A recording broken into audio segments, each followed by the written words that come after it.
আপনি দেখছেন news now, আমরা জানি কোনটা খবর।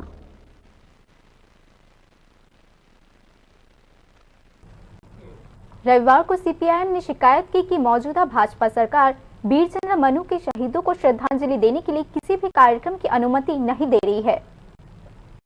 12 अक्टूबर 1988 को अविभाजित बिलोनिया उपखंड के वीर चंद्र मनु में पार्टी कार्यालय खोलते समय सीपीआईएम पार्टी के 13 नेताओं, कार्यकर्ताओं और अंगरक्षकों की बेरहमी से हत्या कर दी गई। इस घटना ने तत्कालीन कांग्रेस नेता राजीव गांधी सरकार की देशव्यापी निंदा की गई। घटना के बाद तत्काल भाजपा केंद्र नेतृत्व ने गहरा दुख व्यक्त किया और दोषियों को कड़ा सजा देने की भी मांग की। ऐसी बर्बर हत्या भारतीय लोकतंत्र की भावना के विरुद्ध है।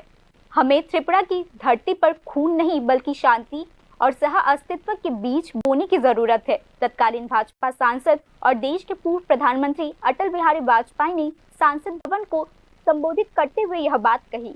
अगर त्रिपुरा में राजनीतिक हिंसा नहीं रुकती तो लोकतंत्र की नींव कमजोर हो जाएगी। केंद्र सरकार को तुरंत कार्यवाही करनी चाहिए, लालकृष्ण आडवाणी ने एक प्रेस कॉन्फ्रेंस में कही।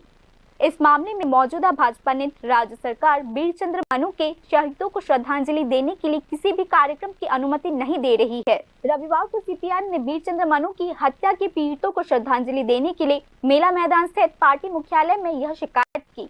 राज्यसभा सदस्य छिलेन प्रयात अटल बिहारी वाजपेयी और लालकृष्ण आडवाणी वीर चंद्र मनुर घटना राज्यसभाয় उठार पड़े তারা বলেছিলেন অসভ্য বর্বর সরকার চলছে ওখানে, এখানে কোনো সভ্যতার আলো নেই, সরকার দেখবে কিনা। এই উক্তি ছিল আমার নয়, কোনো কমিউনিস্ট নেতার নয়, শ্রী প্রয়াত অটল বিহারী বাজপেয়ী।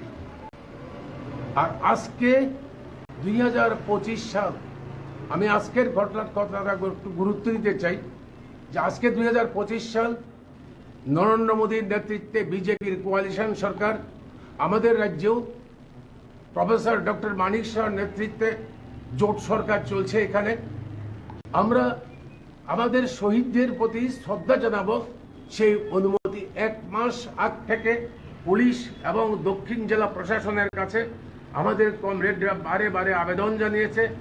আবেদন প্রত্যাহার হয়েছে, আবেদন বাতিল করা হয়েছে। আমাদের আবেদন গ্রহণ করা হয়নি। শুধু এবার নয়, गत कয়েক বছর যাবত এই ঘটনা চলছে। 12 अक्टूबर 1978 को वीर चंद्र मनु में श्रीधाम पाल, चित्तरमणी देबबर्मा, गांधीराय मुरा सिंह सहित 13 सीपीआईएम नेताओं और कार्यकर्ताओं की हत्या कर दी गई थी। श्रीधाम पाल की 2 अंगरक्षकों की भी हत्या कर दी गई। सीपीआईएम नेतृत्व ने यह भी आरोप लगाया कि उस समय के हत्यारों ने अपना रंग बदल लिया है और आज वह एक नए वेश में सत्ता में है। Bureau report, news now.